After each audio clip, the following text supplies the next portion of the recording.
Buenas noches, Gato. Y efectivamente, como vos decís, hay nuevas revelaciones respecto de lo que informamos ayer. Las empresas que tenían cajas en esta empresa, en este galpón de la tragedia donde terminaron perdiendo la vida de 10 personas. Plata quemada, cenizas de impunidad. ¿Por qué decimos plata quemada? Porque las empresas que tenían sus archivos en Iron Mountain son las empresas más grandes del mundo. Las empresas que tienen presencia en Argentina, pero muchas de ellas son multinacionales, de las más grandes del mundo. Primero vamos a ver cuáles son esas empresas, el listado completo de las que en aquel sector 7, en aquel sector 8, perdieron los papeles, quizás intencionalmente, quizás con intención de alguna de ellas, no lo podemos saber todavía porque no ha avanzado hasta ese punto la investigación, y luego vamos a avanzar sobre alguna de esas empresas sobre las cuales ya algo hablamos ayer. Las empresas que tenían en Iron Mountain sus archivos eran 642 al momento del siniestro. Los más afectados, los que estaban en esos dos sectores sobre los cuales te hablaba recién, fueron 43 empresas. La Procelac, la Fiscalía a cargo de los delitos de lavado de dinero, lavado de activos y otros delitos financieros, que está ahí Gonela para contarnos luego, constató que había al menos 29 investigaciones judiciales en curso sobre datos que las empresas mantenían en Iron Mountain. Pero de estas, no todas se dañaron. Algunas, muy especialmente, sufrieron las mayores pérdidas de documentos. ¿Cuáles son las empresas que más perdieron? Vas a ver nombres muy conocidos acá.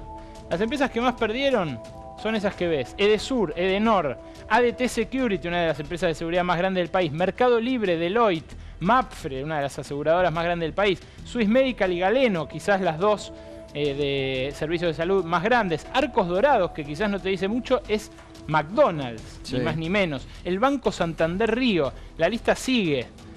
Y la lista sigue con nombres así de rutilantes. Fíjate vos. Telecom Personal, ESO, Cargill, Ministerio de Desarrollo Social. No solo eran empresas, también reparticiones estatales. Telefónica Móviles, JP Morgan Chase, y ahí lo que nos decía ayer Arbizu. Aerolíneas Argentinas, la empresa estatal. Banco Patagonia, Quilmes, Jumbo. Todas estas empresas tenían distintos tipos de archivos en Iron Mountain. Sigue BNP Paribas, un banco que ya no tiene actividad aquí en Argentina, pero que mantenía sus archivos ahí. Adecco, una de las tercerizadoras que en general se utilizan para recortarle derechos laborales a los empleados tercerizados. GlaxoSmithKline, laboratorio multinacional. Pelican, La Caja, DirecTV, Telefónica, HSBC y Monsanto. Esta es una selección de los... Berco, sí. Hoy yo estuve también siguiendo varias líneas de investigación y hablando con muchos funcionarios incluso del Banco Central y la Comisión Nacional de Valores. Me hacían hincapié, a ver, te lo pregunto a vos, el Columbia Sociedad Anónima. Está también, no está entre los que más cajas perdieron. Pero ahí hay una investigación especial sobre Columbia, sí, sobre posible lavado de dinero. Exacto, exacto. Estas 29 empresas, de las que tenían archivos en Iron Mountain, tienen en marcha distintas investigaciones. Algunas son por lavado de dinero, otras son por problemas con activos en los cuales puede involucrarse alguno de estos archivos, o sea, puede influir lo que haya en esos archivos o lo que haya habido en esos archivos. Hay algo que es importante que todos sepan también. Los archivos que quedaron en Iron Mountain están inaccesibles. Están suspendidos en la justicia por la investigación. Obvio. Entonces los que, digamos, la intención puede haber sido, y de vuelta volvemos al terreno de la hipótesis, la intención puede haber sido quemar una parte de esos depósitos, pero lo que no se quemara, también dejarlo inaccesible. Anoche Arbizu, enseguida vemos el informe nuevo que hizo Mauro Federico en el terreno. Esto revela, es insólito. A pocos metros de donde estaba este depósito que se incendió en forma intencional, la empresa tiene otro que lo ha descubierto hoy Mauro Federico, en peores condiciones. Enseguida vamos a ver. Pero anoche vos comentaste algo y Hernán Arbizu lo ratificaba sobre el HSBC, ¿no? Una información que había dado en su momento la AFIP sobre que cuando se le requirió algún tipo de documentación habían respondido que se había incendiado, que se habían quemado. Hoy, tanto a vos como conmigo se comunicaron, ¿no?, directivos del HSBC. Reiteradamente, Gato, reiteradamente. Desmintiendo ellos esta información. Dicen que ellos han colaborado con la justicia. Y bueno, lo mismo que le expresamos, tanto vos como que nos envíen una nota o que están invitados aquí, ¿no? Los directivos, como hacemos con todos. Todos tienen derecho a réplica en este programa. Sí. Todos, absolutamente todos. Así que públicamente le hacemos la invitación, le hemos dicho que si quieren nos envíen una nota formal desmintiendo esta información, o que los directivos de HBC con mucho gusto que vengan aquí, nos expliquen, pero vos tenías recién el documento que en su momento se había... A nosotros, Gato, nos consta, y además obran en nuestro poder los documentos. Si querés, no los vamos a mostrar porque es material que es periodístico, de acceso fuentes restringido. reservadas. Sí, de acceso restringido, pero te puedo decir la fecha. El 18 de agosto del año pasado dejó constancia el HSBC de que su respuesta a la justicia era que parte de sus archivos estaban suspendidos en Iron Mountain y parte habían sido quemados. Pero hoy tenemos una revelación adicional que surge de lo que recopiló la Comisión Nacional de Valores y terminó acumulando la Procelac en el expediente. ¿Cuál es esto? La primera es esta. Fíjate vos la diferencia de números. Según el informe preliminar que hizo Iron Mountain, el HSBC perdió 12.915 cajas de archivos. Cada caja de archivos es, para que se den una idea, como una caja de tomates. Es de un tamaño, de ese tamaño, tiene dentro papeles y las cajas son de cartón y tienen un rótulo. Sí. Eso representaba el 4% de la totalidad de la documentación dada en depósito por el grupo HSBC en Argentina a Iron Mountain. Leíste bien, 12.000 y pico, 12.915. ¿Qué pasó después? Por eso el misterio de las cajas del HSBC.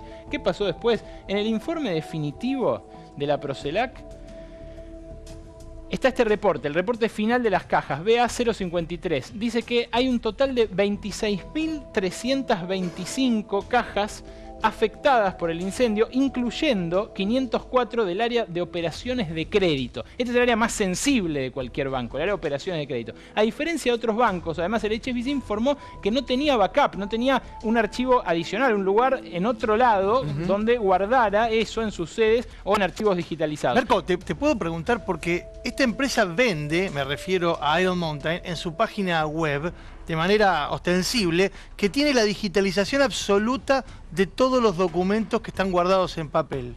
¿Se sabe algo de esto? ¿Se requirió esta supuesta digitalización del material incendiado? Bueno, de ahí que tengan los subsidios que tienen de la Ciudad de Buenos Aires. Acordate que ayer dijimos, no pagan ABL, no pagan ingresos brutos, no pagan el derecho de construcción y zonificación. Todo eso es porque supuestamente es una empresa tecnológica. Ahora, lo concreto, y esto es lo que denuncia también el legislador Gabriel Fuchs en el pedido de informe que le hace al gobierno de la ciudad de por qué le dan ese subsidio, lo concreto es que son cajas de cartón con papeles adentro. Es eso, son cajas de cartón con papeles adentro. La empresa vende a las empresas un servicio. Ese servicio o es deficiente o es deliberadamente deficiente, porque en algunos casos hay empresas que quizás hayan querido, insisto, quizás hayan querido que se pierda parte de esta información. Pero fíjate vos, en ese reporte surge que hay 26.325 cajas afectadas, incluyendo 504 de operaciones de crédito. Antes te dije 12.915. Más del doble, ¿no? Claro, ¿cómo puede ser que de un primer informe en el cual faltaban 12.915 haya un segundo reporte en el cual faltan más del doble de las cajas? Hoy consultamos esto con los voceros que reiteradamente nos llamaron y decían, bueno, quizás se equivocó Iron Mountain. Nosotros informamos eso y en todo momento colaboramos con la justicia diciéndoles qué es lo que habíamos perdido. Y además dijeron, eso que hay ahí no son informaciones relativas a las cuentas suizas, o sea, no puede haber ahí información de la gente que se llevó sin declarar dinero del HSBC al HSBC Suiza para ocultarlo del fisco, que son las famosas 4.040 cuentas. Ahora, ahí tenemos que creerles, ahí tenemos que entrar en el terreno de la confianza, de la credibilidad que a cada uno le infunda, le genere un banco que en todo el mundo está siendo investigado por haber facilitado la fuga de dinero de estos ricos y famosos. Bueno, reiteramos entonces lo que ellos han dicho hoy, ¿no? Que el material ha sido aportado a la justicia y que ese material está y que la justicia lo tiene. Esperemos. Ahora le vamos a preguntar enseguida al doctor Carlos Gonela también. Hay algo más, Gato. Las cajas del JP Morgan, ese banco que antes que el HSBC fue el protagonista de otro escándalo, del escándalo que destapó Arvizu. Sí.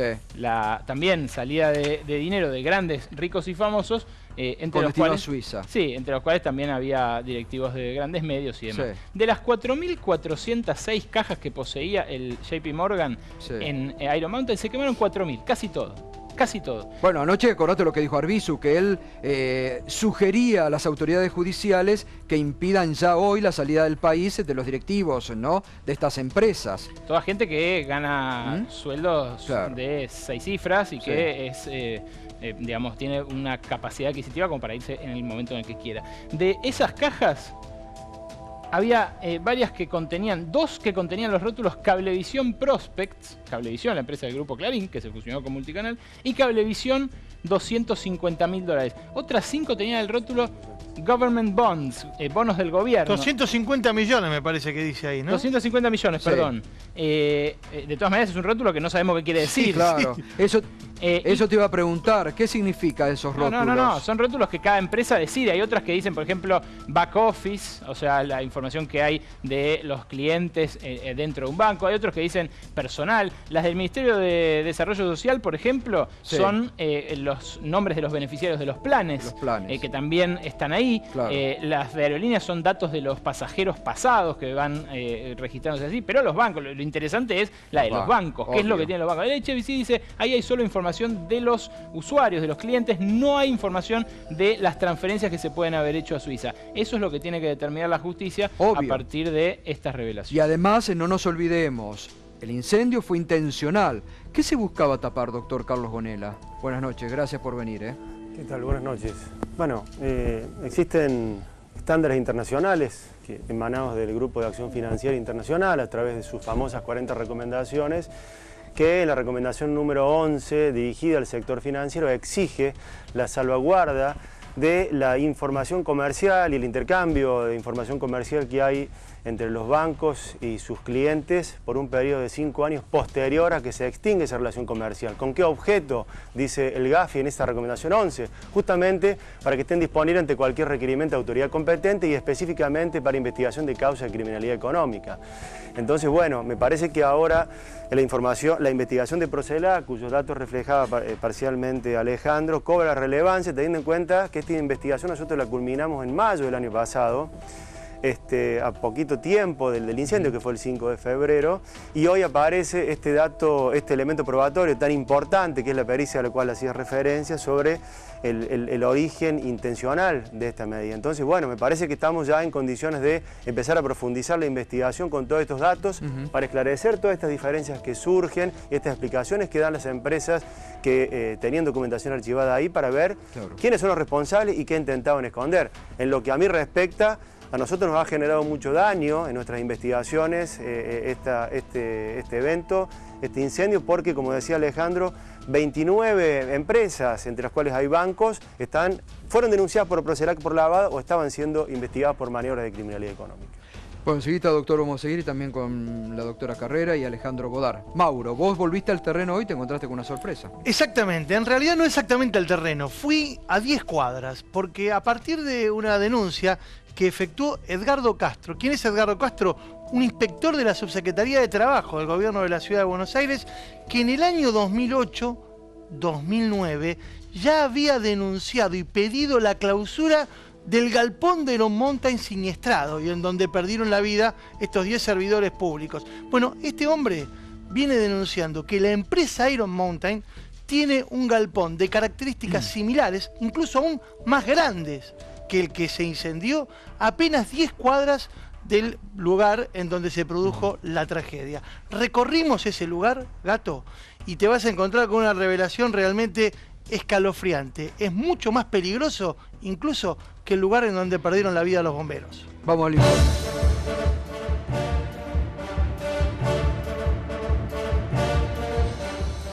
Pedro de Mendoza, 2200, pleno corazón del barrio de La Boca. Aquí, a menos de 10 cuadras de donde se encontraba el depósito de Iron Mountain que se incendió en febrero del año pasado, hay otro depósito que pertenece a la misma empresa y que tiene condiciones realmente deplorables de seguridad.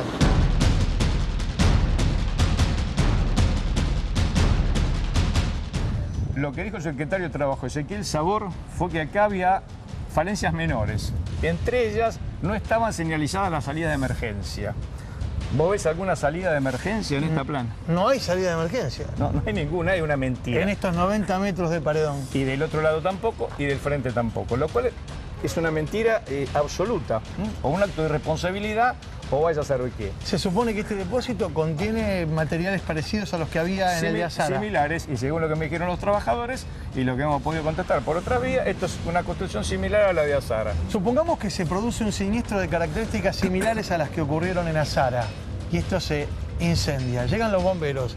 ¿Cómo abordan acá? Bueno, por eso, otra de las falencias, la falencia que tiene, por el cual había que clausurarlo, que la ley en el artículo 160 dice específicamente, se debe facilitar el acceso a los bomberos. ¿Dónde está facilitado? Pero lo más grave es que si los bomberos vinieran acá, le volvería a pasar lo mismo que pasó en Azara. Esta pared se caería hacia afuera. Es decir, que si vos tuvieras que venir con una autobomba acá, no podrías estacionar en ningún lado porque el desarrollo de la caída de la pared no te daría espacio ni siquiera en la vereda de enfrente. Acá no tenés ningún ingreso a la planta. Y si tuvieses que buscar romper aquella puerta de atrás que está soldada, estarías en peores condiciones que en Azara. Yo planteé la clausura del predio de Azara.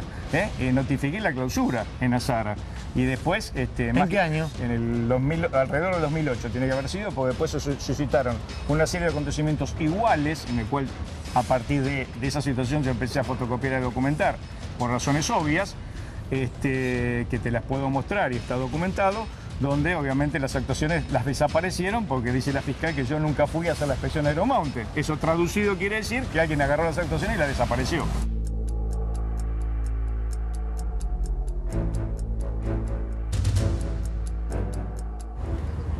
Está bastante descuidado esto, ¿eh? Guarda que a ver si nos electrocutamos todavía. Fíjate que está quemado acá. A ver.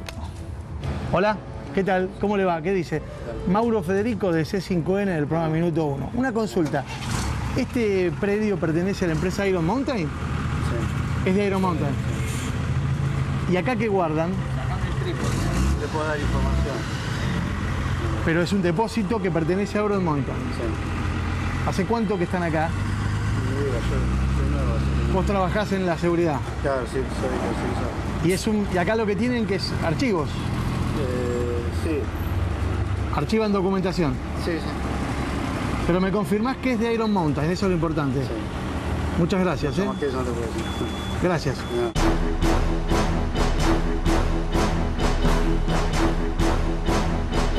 Lo que pasó en Iron Mountain tenés que hacerlo con una intencionalidad manifiesta. Sí, para mí el incendio de Barraca fue provocado y desarrollado y pensado por un profesional que conocía la materia y sabía lo que estaba haciendo. La justicia te dio la razón, dijo que fue intencional. Ahora, ¿cómo se inicia un fuego así? Mirá, ante una superficie tan grande, de 2000 y pico de metros cuadrados, casi 2400, 2600, vos necesitas iniciadores, porque como ves acá, esto está todo cerrado, es una caja de zapatos. Acá tenés deficiencia de oxígeno y de corrientes de aire. Vos para hacer un incendio generalizado en papel, necesitas, cualquiera que hace un asado se da cuenta cómo se prende una revista, necesitas un gran aporte de energía o de oxígeno. Como la factibilidad de oxígeno estaba relativamente limitada, necesitas una alta temperatura. Eso se hace con iniciadores térmicos. Explícamelo. Vos podés, por ejemplo, dentro de una caja, adentro del depósito, poner un timer y un iniciador químico. ¿Qué puede ser? Desde agua oxigenada con alguna mezcla, como usan los torpedos del Kursk, hasta la termita que usaba para destruir cañones en la Segunda Guerra. Hay una gama enorme que para un químico como yo, para cualquier químico, sería fácil diseñar. Pones un timer y te vas. Y te fuiste a tomar mate. Pusiste 4 cajas en lugar estratégico, 5, 6, y te fuiste. ¿Qué hay detrás de Iron Mountain que tiene tanto poder como vos sostenés, incluso hasta ocultar las pruebas de tus actuaciones? Mirá, acá hay una cuestión que creo que es clave. El ministro de Desarrollo Económico, Francisco Cabrera, los premió, esto es público, premió a Iron Mountain y se juntó con el presidente de Iron Mountain. El ministro Francisco Cabrera le dio concesiones impositivas a Iron Mountain. El ministro Cabrera lo contrató, o el gobierno de la ciudad, no sé si Cabrera o quién, contrató a Iron Mountain para servicios a la ciudad de Buenos Aires. O sea, y Cabrera es el tipo que lo tenía que haber controlado. O sea, el que hace acuerdos y premios es el que lo debería haber controlado. Ya estamos en un problema gravísimo. Ahora, si este incendio, el de la calle Azara, fue intencional y murieron 10 personas, ¿hubo 10 homicidios? Y para mí fue un asesinato, es decir, a esos muchachos los mató la corrupción, ¿está? Y un asesino que planificó ese incendio está planificado.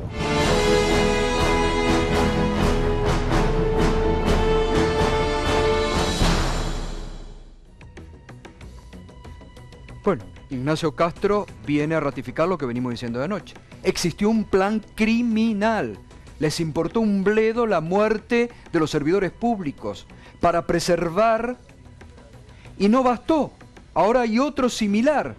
¿Quién lo custodia? ¿Quién lo cuida? Anoche Eduardo Epstein denunciaba, todas las denuncias presentó desde el 2011 que no se hacían ningún tipo de verificaciones sobre Iron Mountain.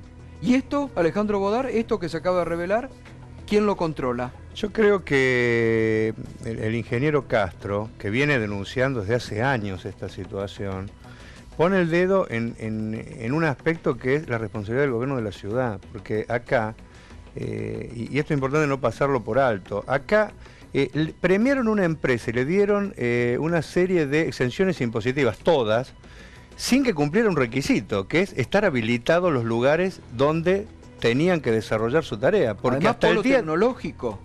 ¿Qué tiene de polo tecnológico esta empresa? Nada, pero aparte no hay un papel que diga que se habilitaron los depósitos. Un depósito que guarda papeles y que puede terminar en un incendio. Pero además las condiciones, a ver, no sirvió, anoche veíamos, anoche explicaba Mauro, sabemos, en la situación en que estaba el primer incendio, un edificio viejísimo, no sé la doctora de qué... Algo importante le quería aportar acá al doctor. Nosotros tenemos el caso del cual no aprendimos, que es Cromañón. Sí, exactamente. Cromañón generó que con una habilitación, entrecomillado, trucha, por la negligencia de los chicos se prendiera fuego. Pero acá es peor. Acá es sin habilitación, otro intendente del gobierno de la ciudad, en este caso no Ibarra, sino Macri, permite que delictivamente y dolosamente se pergenie esto y mueran 10 personas. No estoy comparando tantos contra tantos, ¿no? Sino que acá es peor porque acá hay una intención. Bueno, pero situaciones ¿qué sucede? que no se ¿Qué sucede? controlan. No aprendimos. No aprendimos con esto de no habilitar, con esto de... Macri, algo más, que subió incluso al gobierno, aprovechándose de una situación de corrupción donde no había habido controles, precisamente por connivencia entre las empresas y funcionarios, ha seguido con ese mecanismo porque en vez de fortalecer los controles, los ha ido debilitando. El ingeniero Castro y todo el grupo de inspectores de trabajo hubo un intento de eliminarlos, o sea, eliminar los controles, eliminarlos, o sea, pasar los inspectores a otras tareas. ¿Por qué? Porque son un cuerpo de inspectores que viene denunciando esto, no solo en este caso, sino que lo ha denunciado en muchos otros. Somos una ciudad donde mueren indignar a la persona que está en casa por ahora. Mes, Permítame, esto tiene que indignar porque todos sabemos que cuando queremos poner un kiosco, un almacén, un taller mecánico, nos piden 27.000 requisitos y tenemos que hacer el cuento del arbolito para poder habilitarlo. Ahora, 20.000 metros cuadrados de construcción de 50 años de antigüedad. Doctora, más de 50, bueno. Más de 100 incluso. En donde el material estaba fatigado, en donde no había nada, solamente estanterías totalmente desordenadas. Si ustedes ven las vistas aéreas también lo van a poder verificar, que no era nada de lo que se vende en la página, como dice Mauro, solamente diciendo encendeme, nada más, porque no había nada. Y otra cosa que indicaba que los focos ígneos fueron a propósito, digamos, provocados, es el horario y que no había personal. Eso también les dio la pauta. Simultáneos. Claro, los 4 a la vez. Todos los testigos. Claro. Se prendieron 4 focos. Es muy significativo. Sí, perdón, una cosa es que haya habido focos ígneos deliberados y otra cosa muy distinta, esa es la diferencia entre el sabotaje y el autosabotaje o la posibilidad de autosabotaje, es que además no anduvieran los aspersores de riego para evitar los incendios y no hubiese presión en la bomba para llevar el agua y el tanque vacío. El tanque a mitad de agua o menos. Y además se constató en el peritaje oficial que no había la cantidad suficiente para que esos los cables estaban atados, ahí mal atados. Y las víctimas son víctimas porque no había un plan para un siniestro de estas características. Y ahí hay otro por eso responsable. fueron a un lugar donde se les vino encima toda una pared. Pero si anoche veíamos, no sé, Nico, si tenemos la foto de anoche, que era impresionante, la lengua de fuego que está próxima a salir y los bomberos llegando al lugar sin ningún tipo de protección, pobres que son los que mueren después. Son los que mueren después cuando se les cae todo encima. Es una fotografía que realmente impacta muchísimo lo que usted dice, ¿no? Tratando de... Esta es la foto. Miren lo que es esa foto. Esto es antes de que se caiga la pared del depósito de Azara. Vos fíjate, estos son los bomberos que fallecieron. Sí. Instantes después Pero vamos a la foto. Ahí está. Es a ver si hay otra o esta. Están abriendo esta puerta Que es muy similar a la puerta del otro depósito. Exactamente, es que son idénticos. Por eso lo que dice... Pero además, miren el estado de las puertas, miren el estado de las paredes. Es un galpón. Sí, sí. Sí. Es un galpón de paredes de 60 centímetros de De ancho. una empresa que mundialmente cuida papeles, que por lo tanto Que mundialmente se supone tiene que 5 tiene una siniestros experiencia iguales. internacional. Disculpe, tiene 5 siniestros No, sí, internacionales sí, iguales. por eso, son bandidos Sí, que se han internacionales. repetido en forma intencional en Exacto. otras partes del mundo, ¿no? Entonces, ¿qué servicio venden? ¿Borrar pruebas o guardar Esta es la Ahí foto está, que vos miren la documentación? foto, miren esta foto. Miren la lengua de fuego que ya está para explotar todo desde ahí. Y después, carcomiendo. Claro, cuando claro. cae sobre los bomberos, es impresionante. Generando esta una foto. usina de calor, que es la Claro. que ayer nos explicaba el bombero con el que hablábamos, terminó por fundir el metal de las columnas y torsionarlo de un modo tal de que la pared cayó finalmente hacia afuera. Ahí está, es impactante. Esta es impactante, esta foto. Una caldera adentro. Sí, totalmente. Lo que decía Castro está bueno que lo reparemos en función de que además él es técnico químico, Claro. es ingeniero y técnico especializado en química y tiene muchísima experiencia en el tema de incendios. Y él explicaba con mucha claridad recién en el informe que es muy sencillo desde el punto de vista técnico provocar los 4 focos ígneos que generaron este incendio. ¿Y por qué se sostiene que es intencional? Porque justamente había 4 para que el fuego no pudiese ser abordado de manera automática y rápida por los que asistieron, por los bomberos que asistieron. Si hubiera habido un solo foco, ese foco rápidamente Ahí está. hubiese sido sofocado. Ahí está, miren esta foto. Miren lo que es. Miren lo que es el momento adentro. El infierno Todo, mismo. todo fuego.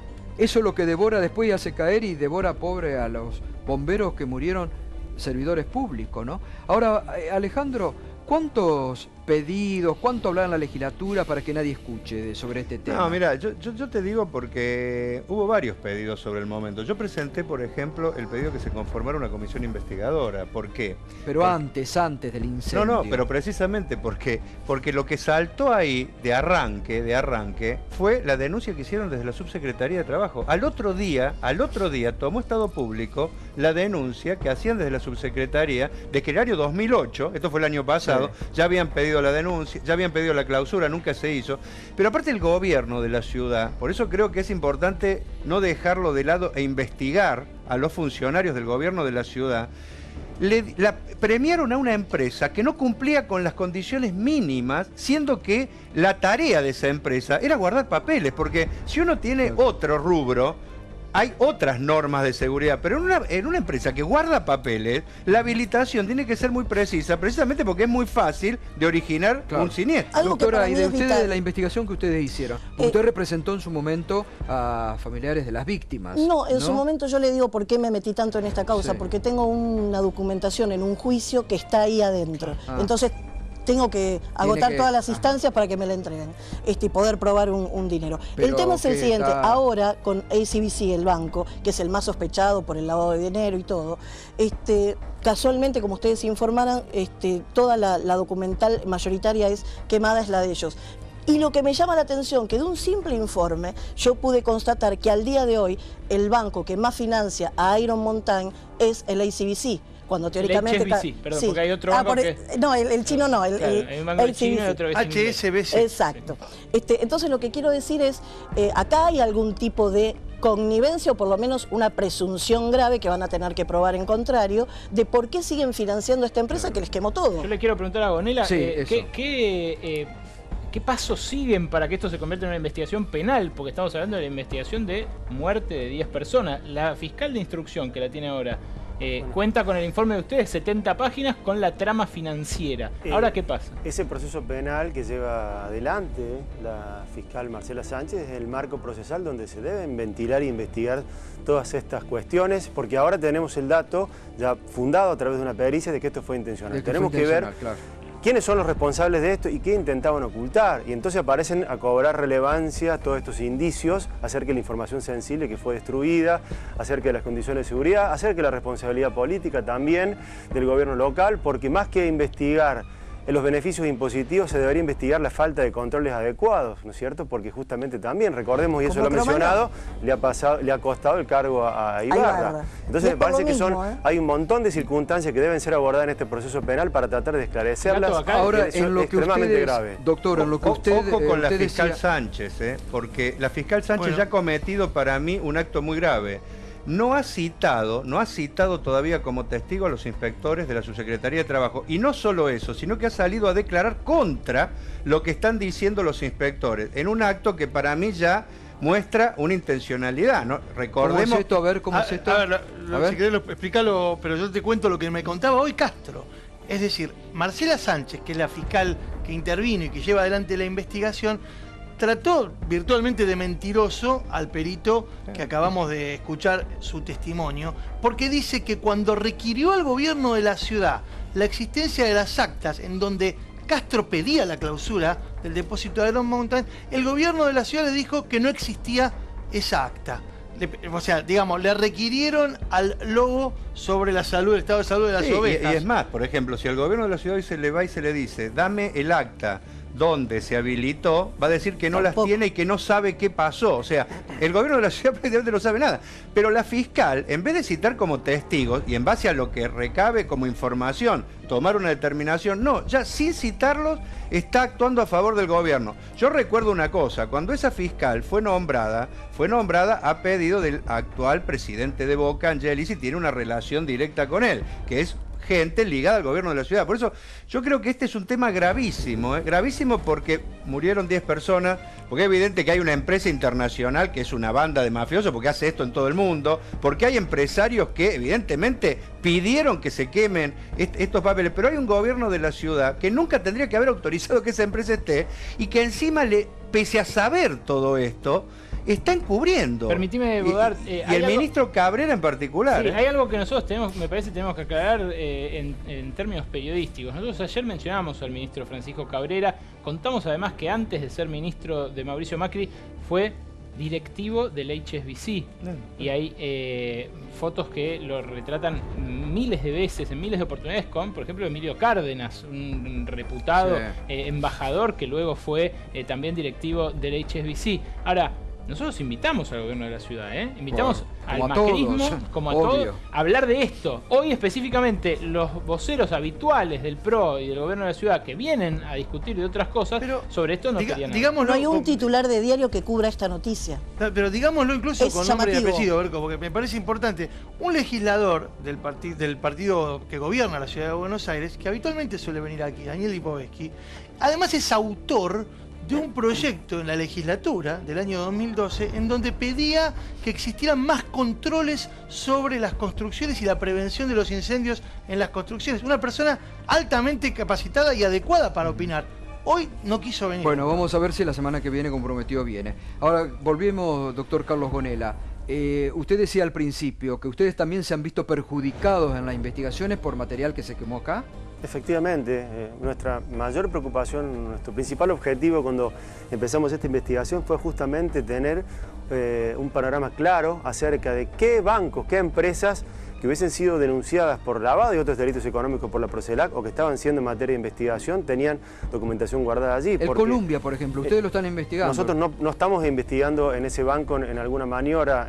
Sé que hay investigaciones en curso por parte del Banco Central. Del Banco Central, exactamente. Pero en una investigación por criminalidad económica, elementos de prueba relevantes son los documentos. Nosotros investigamos balance, investigamos declaraciones juradas, investigamos liquidación de impuestos, investigamos un montón de elementos probatorios que se ven reflejados en un papel, en un documento. Entonces, ¿sobre qué instituciones que tenían y que se les quemó ahí?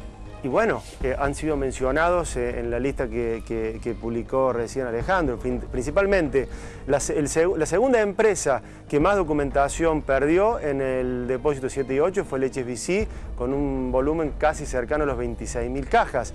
Pero el HSBC guardaba un volumen total de 56.000 cajas en todos los depósitos de Iron Mountain. También el BNP, que estamos investigando por maniobras de fuga de divisas. El BNP lo estamos investigando por fugar $1.000 millones.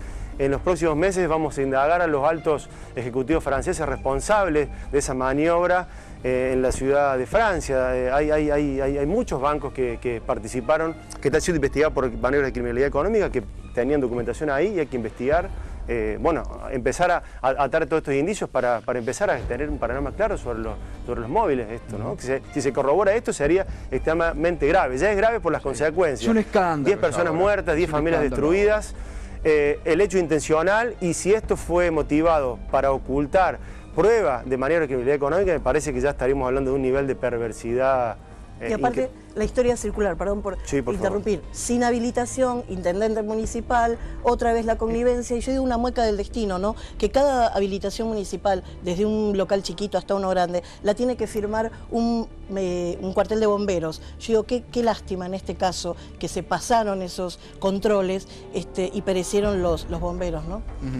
Vamos anoche, porque fue muy importante aquí. Usted sabe que pobre Hernán Arbizu anda penando desde hace años por los juzgados federales con denuncias gravísimas a cuesta y no logra que ni siquiera lo citen a él, que tiene toda la información. No logra eso. Y anoche dio importantes revelaciones sobre este tema. Recordémosla. Esta empresa no fue inspeccionada, pero lo que es todavía... 2010. Desde el año 2010. Lo que todavía es mucho más grave es que esta es una empresa amiga del gobierno porteño. Yo lo quiero decir con toda claridad. Hay fotos del ministro Cabrera promocionando a esta empresa junto con el secretario de Comercio de los Estados Unidos, porque es una empresa que está subsidiada por el gobierno porteño, que no paga impuestos en la ciudad de Buenos Aires. Y uno de los requisitos... La asesoría por la intermediación en la venta de Ángeles. Si me preguntas a mí, por ejemplo, JP Morgan, ¿qué podría tener de información ahí? Oferta pública de Clarín y Banco Patagonia. Investigado sospechado por estafa a los FJPs. La asesoría por la intermediación en la venta de Ángel Estrada, la editorial. Denunciado por lavado de dinero, evasión y manipulación también, y delitos vinculados con la Comisión Nacional de Valores. Mi denuncia por lavado. HSBC ya tiene la denuncia del principio del año pasado por evasión a través de facturas truchas. Que está comprobado eso, que es en Argentina, no sé si te acordás, Mauro. Sí, claro. El lavado ahora con la denuncia... Bueno, la última denuncia de las famosas 4.040 cuentas suizas. Así que, y BNP Paribas, esta ya también fue la primera denuncia por evasión que existió en el país, a través del negocio de banca privada. Es que además esta empresa, Iron Mountain, se financiaba mediante un intracrédito de su casa de Iron Mountain Suiza, un crédito organizado por HSBC, el mismo banco, le organizaba el financiamiento a Iron Mountain, quiero decirlo, y por eso está siendo investigado por la FIP. Ahora, ¿cómo es posible que esta empresa, digamos, que está denunciada por la FIP a nivel nacional, esté premiada por el gobierno porteño quitándole impuestos? Bueno, clarito lo que decía Arbizu, ¿no, doctor Gonella? Efectivamente, la denuncia que hace referencia a la editorial Estrada fue justamente una denuncia que presentó la Procuraduría. Es por una maniobra denominada back-to-back, que es sacar plata al exterior, violando la legislación antilavado, bancaria, fiscal, y después simular un préstamo en el mismo banco donde tienen el dinero oculto para repatriarlo y hacer operaciones. Digamos, tenemos varias maniobras de estas denunciadas. Yo creo que va a haber algo con lo que ellos no contaron y es la tecnología. La tecnología no pasible de fuego. Estoy hablando de la famosa nube informática, en donde cuando nos mandamos mail, por más que lo borremos de nuestras casillas, igualmente queda flotando en el espacio o en algún servidor. Podría ser que de ahí se recupere bastante información, ¿no? Sí, usted decía recién, ¿no? Que esto se trata de tapar. Esto es tapar totalmente. Y además que no sé, periodísticamente nadie lo dice. ¿Por qué? Porque acá ¿quién es el responsable directo? El gobierno de la ciudad. Hoy el gobierno de la ciudad, ¿quién es? Macri, procesado, pero que no es inconveniente para la prensa, porque es el candidato de la prensa, aparentemente. Y una cosa importante que recién comentaban respecto de las inspecciones, todo aquel que tiene la ART tiene que tener una inspección con planos aprobados. Acá también fue cómplice por no inspeccionar la ART que tenían. Y algo más, ellos ampliaron su capital a posteriori del incendio para descapitalizarse justamente. No, es esa cosa que también alguna de las persecuciones que le hacen a usted, doctor Gonella, esté relacionado a lo que está investigando, ¿no? Bueno, no puedo decir nada al respecto. Nosotros no estamos investigando el motivo del incendio, hemos colaborado aportando investigando peces gordos. Eso es, a eso nos dedicamos. Bueno, Gustavo, estamos... una cosita de los trabajadores, de los trabajadores de Coso. Espera un minuto, tenemos tiempo. Está Francisco Urrutia con los familiares de las víctimas de Iron Mountain. Otros que no se ven, que los han tratado de tapar también. Nosotros le queremos dar voz y visibilidad. ¿Cómo te va, Gustavo? Buenas noches. Con el móvil en esta Plaza Mateu de Magallanes e Irala, en el barrio porteño de La Boca. En este lugar está montado el monumento en homenaje a los bomberos voluntarios del cuartel de Rocha, de Vuelta de Rocha. Hablamos de Sebastián Campos y Facundo Ambrosi, ambos caídos durante el incendio del depósito de Iron Mountain en Barracas en febrero del año pasado. Y continuamos con las repercusiones de lo que ha sido el informe de los peritos de la Federal, que han determinado que el incendio fue intencional y que lo ha confirmado la propia fiscal de la causa. Hablamos de la doctora Marcela Sánchez. Estamos acompañados de Rolando Monticelli. Rolando es el papá de Juan Matías Monticelli, quien era bombero de la Policía Federal Argentina, y también por Jorge Campos, papá de Sebastián Campos, quien era parte del cuartel Vuelta de Rocha de bomberos voluntarios de aquí de La Boca. A ambos, gracias por su tiempo. Rolando, primera sensación, primera reacción al conocer el informe de los peritos de la Federal. Bueno, la primera reacción es que esto está saliendo a la luz, que se está mostrando lo que desde el primer momento los familiares teníamos bastante claro, que esto había sido intencional, bueno, por diferentes voces que nos trajeron la información y demás. Solamente estábamos esperando las pericias, que lo determinen oficialmente. Y la primera reacción es, bueno, más allá del dolor que uno tiene de haber perdido cada uno un hermano, en mi caso un hijo, nada menos, es que por lo menos a ese dolor lo aliviane un poco, o que se pueda hacer justicia, ¿no? Que los que generaron este desastre lo terminen pagando en la justicia como se debe, nada más. Jorge, en su caso, la primera reacción, sentimiento al conocer el informe de los peritos de la Federal, que han determinado que el incendio fue intencional. La primera reacción fue de mucha bronca, angustia, porque también, como dice Rolando, es como que ya lo sabíamos, que ya por distintas facetas nos habíamos enterado de cómo se había desarrollado y sabíamos. Yo particularmente, yo soy bombero, tengo 48 años de bombero, y cuando escuché los relatos de los compañeros de mi hijo que habían estado en el incendio, ellos fueron uno de los primeros en llegar. Cuando me lo contaron, a todas luces se veía que había sido intencional, que había una intencionalidad. Ahora, Francisco. Entonces, al escuchar que lo habían dado como intencional, obviamente que la primera reacción es, uno dice, qué bronca, yo lo sabía, ¿y por qué? O sea, la pregunta es ¿por qué lo hicieron? ¿Por qué este desastre? No hacía falta. Sí, Gustavo, tanto Jorge Campos como Rolando Monticelli te escuchan, ¿eh? Jorge y a Rolando, buenas noches, y obviamente que seguimos sintiendo el dolor que ustedes sienten, ¿no? Pero, ¿por qué tanto Rolando y usted, Jorge, dice, ya lo sabíamos? De antes ya sabíamos que esto era intencional. ¿Por qué lo sabían? Bueno, en mi caso particular, tengo que decir que a partir de que me pude sobreponer del hecho en sí, del golpe inmenso, de que una mañana me despierte con la novedad de que mi hijo ya no estaba más, que no iba a volver más a casa. A los 10, 15 días, cuando más o menos pude reaccionar y empezar a moverme, ya empecé a averiguar no puedo hacer nombres evidentemente, pero sí con bomberos que eran compañeros de él, con los que yo hoy mantengo todavía, y la voy a seguir manteniendo, una amistad, que son los mismos que hacían los peritajes y que me iban diciendo extraoficialmente, off the record, las negligencias que iban viendo, que se iban encontrando en el lugar. O sea que estos muchachos me iban diciendo a mí lo que estaba sucediendo y yo ya venía sabiéndolo, porque me lo decían de buena fe, ¿no? Acá no había ningún negocio, ningún tratado, me lo decían por pura camaradería. Bueno, de ahí viene mi información. ¿Y Jorge, también usted tenía la misma información?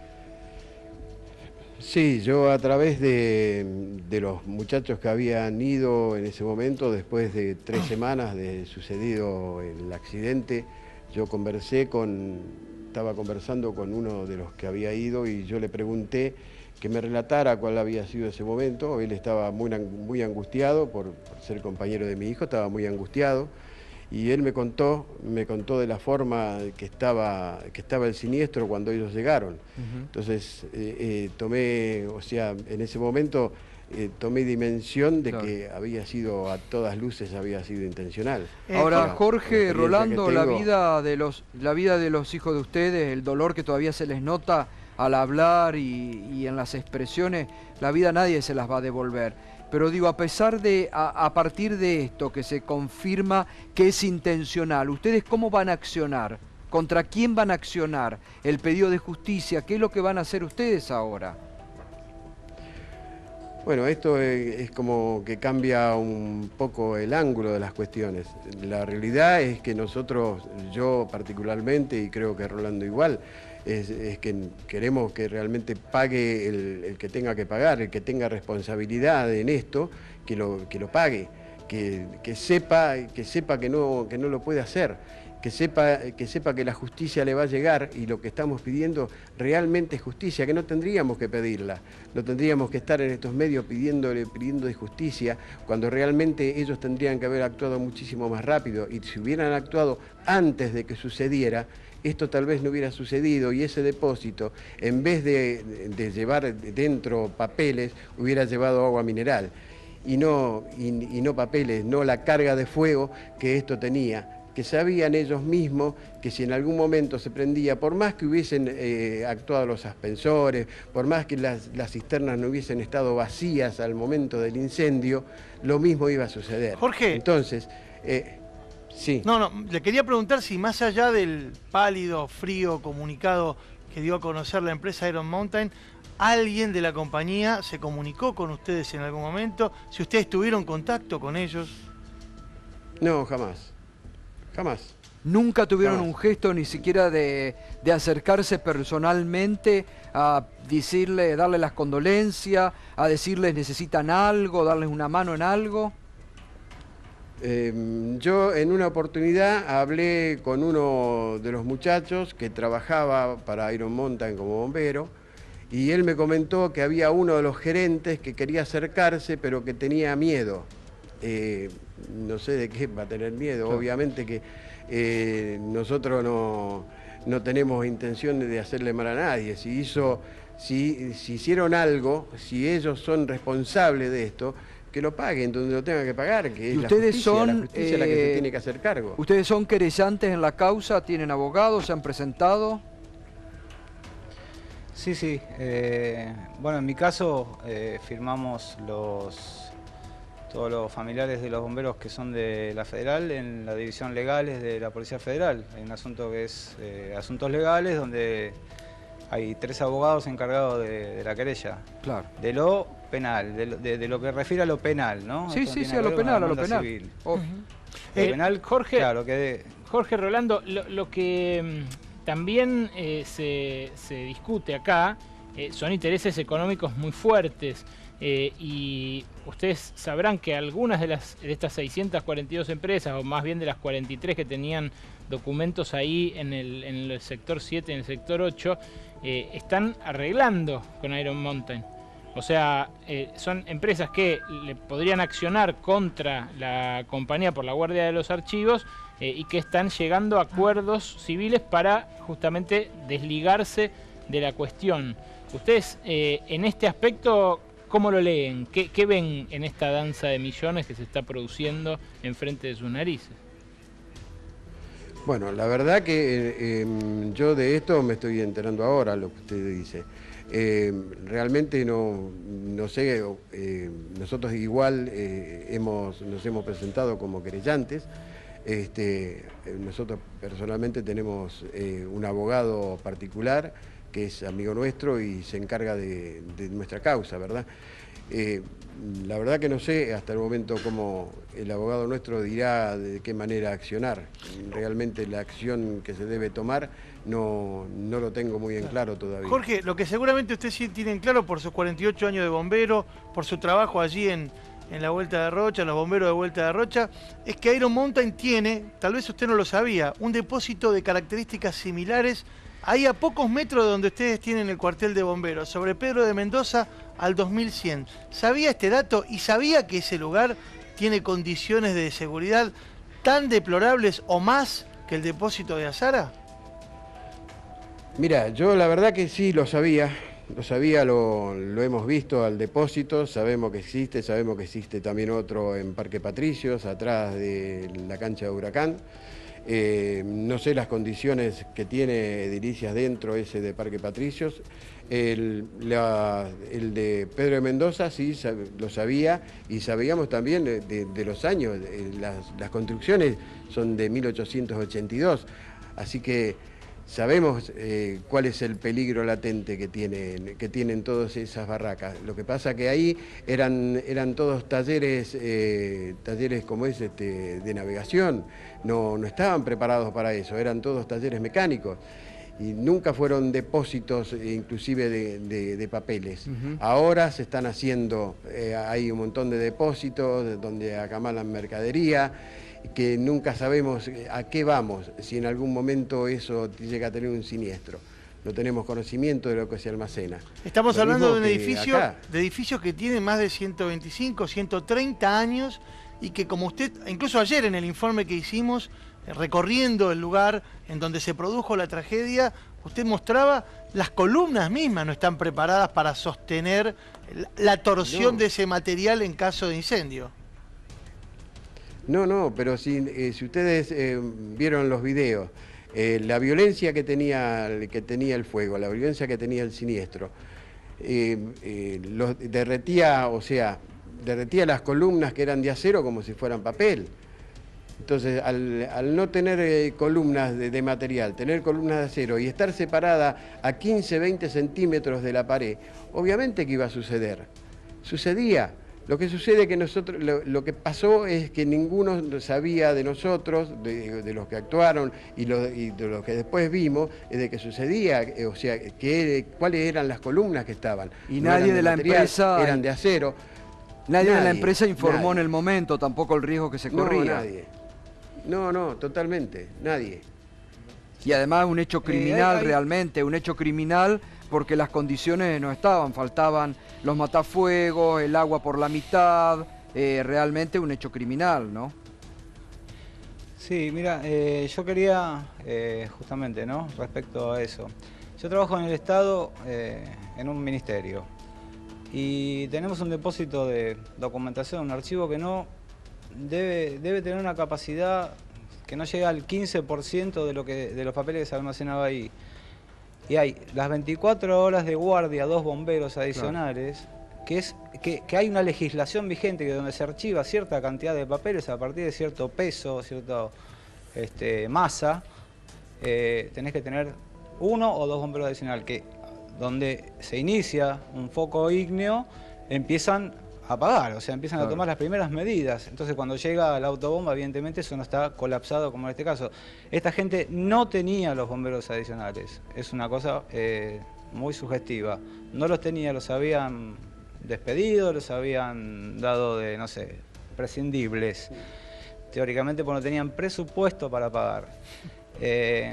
Y lo que también es una cuestión muy paradójica es que el gobierno de la ciudad contrata a una persona, el licenciado Edgardo Castro, ingeniero en seguridad y higiene del trabajo, para que verifique las condiciones de seguridad de este lugar.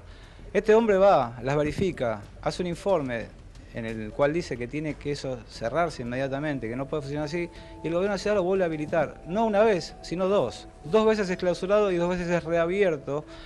Y la fiscal que investiga el caso, a mí, como familiar que he ido a hablar con ella, me dijo que este señor Edgardo Castro no tenía credenciales suficientes para cerrar un depósito. Entonces el gobierno contrata a alguien que no tiene credenciales. Es una cosa realmente que no tiene sentido. Sí, o la fiscal... Sí, no sé, a ver, acá hay un legislador porteño, lo puede decir si esto es verdad o mentira.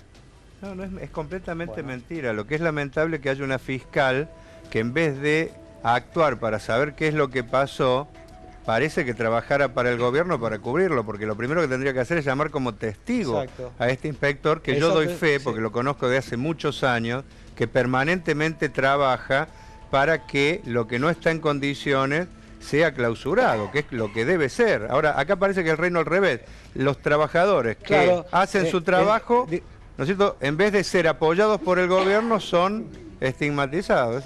Aclaremos, gobierno de la ciudad. No, gobierno de la ciudad, sí, estamos hablando de eso. Sí, esto era órbita del gobierno de la ciudad. El señor jefe de gobierno nunca salió tampoco a hablar de ese tema, ni a llamar a algún familiar, ni siquiera enviar una simple carta de condolencias. Nosotros las únicas condolencias que tuvimos fueron del Ministerio de Seguridad, como los voluntarios la habrán tenido de sus respectivos círculos, del Consejo Nacional y demás, pero del gobierno de la ciudad, cero. ¿No? Eso quiero que recalcarlo. Y bueno, y esta maniobra de tomar a alguien para que inspeccione un lugar y después no dar lugar a lo que dice el mismo inspector, es una cosa bastante sugestiva. Bueno, nada más, quería Bien, agregar bueno, eso. les mandamos un fuerte abrazo. Obviamente que ayer, la verdad que cuando pusimos este informe, tuvimos muchísima repercusión, impresionante la repercusión por las redes sociales, aquí mismo hoy en este canal durante todo el día. Es decir que hemos contribuido también no solamente a recordar la memoria de los hijos de ustedes que murieron como héroes en el medio de un plan criminal, lamentablemente, sino también para que se accione. En este momento que tanto se pide justicia en algunos lugares, para que la justicia actúe. Tiene todo a la mano y un informe que ha dicho que es intencional para que la señora justicia actúe rápidamente. ¿Qué más le hace falta? Tienen hasta el informe que fue intencional. ¿Qué más le hace falta para actuar? Les mandamos un fuerte abrazo, Jorge y Rolando, gracias. Gracias a ustedes por difundir esto, que bueno, es muy importante para las familias. Sí, obvio. Gracias, muchísimas gracias también por difundirlo igualmente y muchísimas gracias por prestarnos la atención que desgraciadamente las autoridades no nos han prestado. Bueno, Francisco, un abrazo. Si podemos mostrar, Francisco, porque ahí donde estás es una plaza que es una especie de santuario, ¿no? ¿Qué hay? Monumentos, hay. A ver, mostrémoslo, por favor. Sí, nosotros ahora por un tema de la lluvia que es intensa a esta altura de la noche aquí en La Boca, estamos en un comedor comunitario, pero estamos... Bueno, ahí estamos viendo Ahí está. Ahí estamos viendo. Eso que estás viendo es la Plaza Mateu, Magallanes e Irala, aquí en el barrio porteño de La Boca, un monumento en homenaje a los bomberos voluntarios del cuartel Vuelta de Rocha. Hablamos de Sebastián Campos y Facundo Ambrosi, ambos caídos en el incendio del depósito en Barracas en febrero del año pasado. Recordar las 10 víctimas, 6 bomberos de la Federal, 2 bomberos voluntarios y también 2 integrantes de Defensa Civil. Repetinos la dirección para que la gente que quiera también recordar estos servidores públicos. Sí, esto es la Plaza Mateu, en Magallanes e Irala, en el barrio porteño de La Boca. Bueno, Francisco, un abrazo, gracias. Gustavo, permitime, esto parece una ironía, pero en la página web de Iron Mountain se ofrece el servicio de destrucción segura. Uno de los servicios, además del almacenamiento de los documentos que ofrece Iron Mountain, es el servicio de destrucción segura. Habla de la legislación de protección de datos, dice que ofrece un servicio integral con seguridad en todas las etapas y que una de las prestaciones que dan es la de eliminaciones periódicas. Dice, podemos ir a su oficina para recoger y destruir todos los documentos, DVDs, CDs y discos duros que quieran, para mayor productividad de los empleados, para que el personal pueda centrarse en los procesos prioritarios. Pareciera una ironía. Sí, destrucción segura, sí, lo hemos visto. Ha quedado claro. Exactamente, ha quedado constatado. Yo te quería decir una cosa de los trabajadores, porque el gobierno de la ciudad hace pocos meses tomó una decisión que es tremenda. Disolvió el cuerpo de verificadores, que eran 1.500 y que eran los encargados de recorrer las 4.000 obras que hay permanentemente en la ciudad para ver si estaban en condiciones. Los suplantó por 5. ¿Cómo hacen 5 personas para recorrer 4.000 obras permanentes que hay? Es decir, es una muestra clara de que acá quieren que se eviten los controles en vez de fortalecerlos. Gracias doctora. Gracias doctor Carlos Gonella, como siempre, gracias. Bueno, realmente vamos a seguir con estas investigaciones porque hay mucho más. Enseguida no se vaya.